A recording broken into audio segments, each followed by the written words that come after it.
Halo Sobat Ngomin, apa kabar? Sebelum kita mulai lihat dulu nih.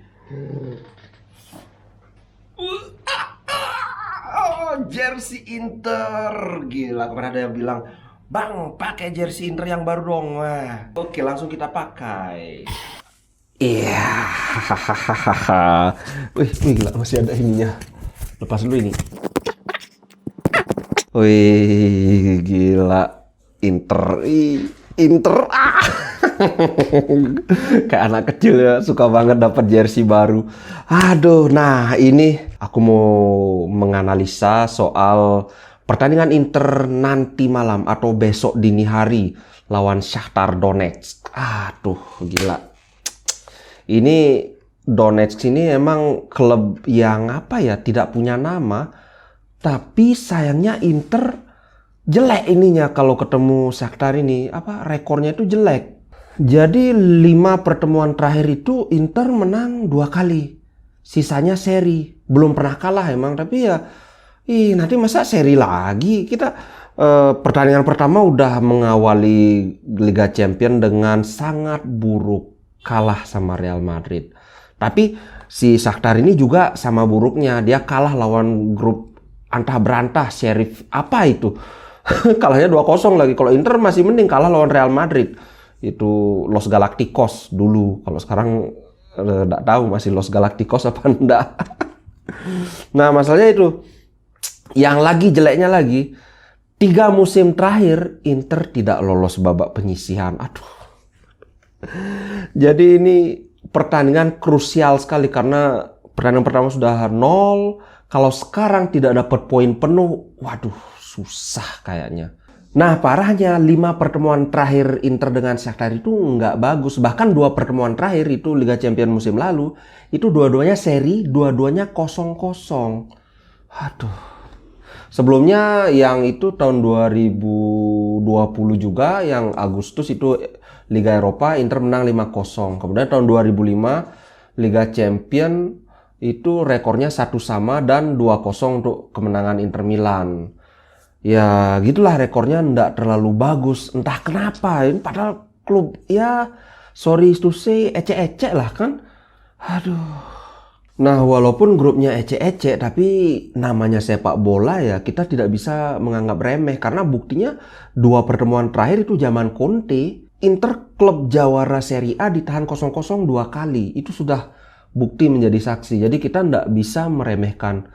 Makanya line up pemain, aku prediksikan Inter tampil full power, semua pemain inti. Karena ya seperti yang aku bilang tadi, pertandingan pertama sudah 0-1, sudah 0 nilainya. Jadi kita benar-benar krusial pertandingan ini harus menang. Kalau sampai seri, apalagi kalah, aduh kayaknya 4 musim berturut-turut dah kita gagal lolos dari penyisihan. Nah, kalau dari segi pelatih, nah di sini kita bisa optimis karena Inzaghi rekornya lawan De Zerbi, pelatihnya Shakhtar itu bagus banget. Dari 9 pertandingan, Inzaghi menang 5 kali, imbang 2 kali.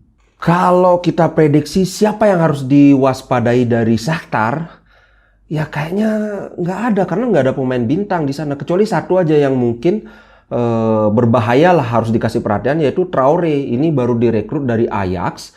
Dia mencetak 9 gol dari 13 pertandingan terakhir. Wah gila, ini bahaya. Jadi walaupun kelas bintangnya jauh kalah dibanding Inter Milan, tapi tetap aja ketar-ketir, jangan sampai dikasih lepas itu Pak. Kalau dari Inter Milan ya tentu saja Dzeko dong, top scorer klub yang sementara. Padahal sebenarnya dia kan kita lagi bingung nyari pengganti Lukaku. Ya udah, mumpung ada gratisan pemain veteran udah 35 tahun, ya udah deh ambil. Ternyata guys, kalau ini agak ngelantur dikit. Kalau misalnya Serie A sampai Dzeko jadi top scorer, waduh, umur 35 tahun jadi top scorer Serie A itu. Wih, musim lalu Cristiano Ronaldo ya. Ronaldo itu kan 36 tahun. Waduh, masih hebat ini ya Ronaldo berarti. Sorry. Kalau prediksi susunan pemain, line up-nya Shakhtar itu biasanya mereka kan pakai 4-2-3-1. Itu ada Andriy Piatov, Dodo, Marlon. Siapalah itu, nggak penting. Ngapain kita menganalisa musuh kan? Yang penting kita ngomongin Inter Milan. Kalau seperti yang saya bilang tadi, karena ini pertandingan sangat penting, harus menang, ya full tim. Formasinya masih dengan formasi andalan. Kalau di kiper, walaupun pertandingan lalu Handanovic masih banyak bengongnya, mungkin dia mau coba-coba pakai hanya dengan pandangan menghentikan bola itu. Gila bener gregetan ya musim yang pertandingan lalu lawan Atalanta itu loh. Bolanya dipandang aja. Untung cuma 2 kebobolan. Tapi tetap untuk kiper di Inter Milan masih Handanovic, kapten soalnya. Untuk trio back itu pasti masih Skriniar, De Vrij, dan Bastoni. Nah, yang mungkin dimainkan sejak awal itu bisa saja Bastoni digantikan dengan Di Marco karena Di Marco ini ofensifnya lebih bagus daripada Bastoni. Sedangkan di antara 3 back ini memang Bastoni yang diplot sering maju ke depan. Jadi kita lihat saja antara Bastoni atau Di Marco.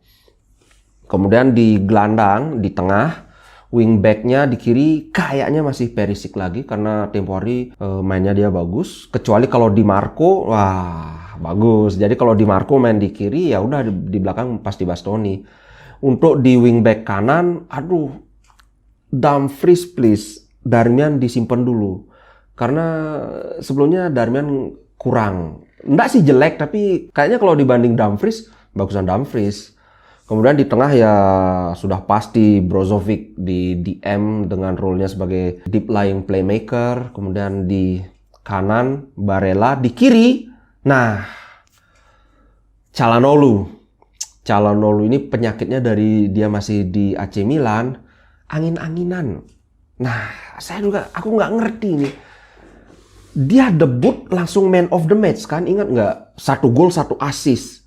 Ya, habis itu apa jelek sih nggak, tapi untuk tim sekelas Inter Milan segitu masih kurang.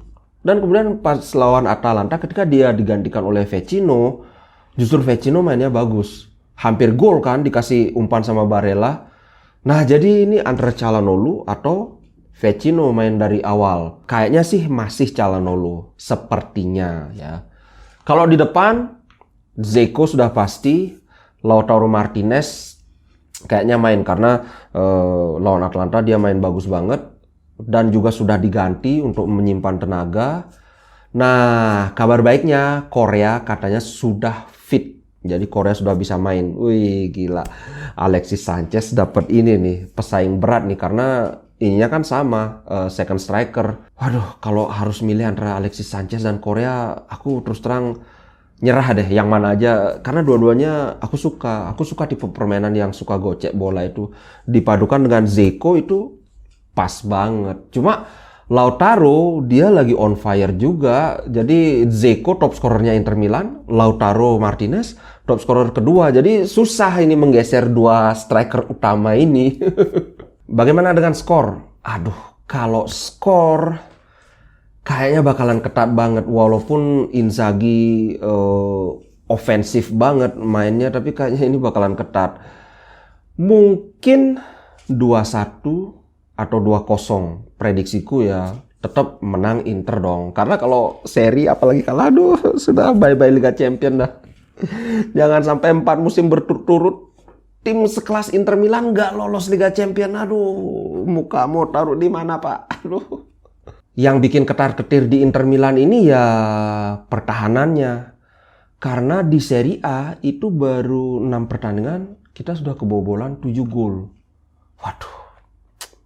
Untuk mantan juara itu kayaknya 7 gol itu aduh, padahal apa ya efek samping dari tim yang tampil menyerang, mau ndak mau pertahanan memang keteteran. Padahal 3 back itu Bastoni, Skriniar, De Vrij itu menurutku salah 3 back terbaik di Serie A. Bener-bener bagus, ketika ganya ini bagus banget. Tapi mungkin karena karena permainannya menyerang banget ya rentan kena serangan balik. Ya tapi masih mending daripada ada tim kebobolan 10 gol udah itu namanya Juventus.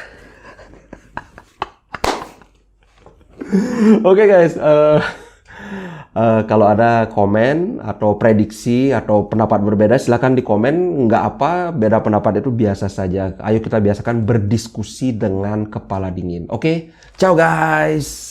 Jangan lupa nonton ntar malam loh, jam 23.45 ya. Wib, kalau di sini 00.45. Oke, ciao guys.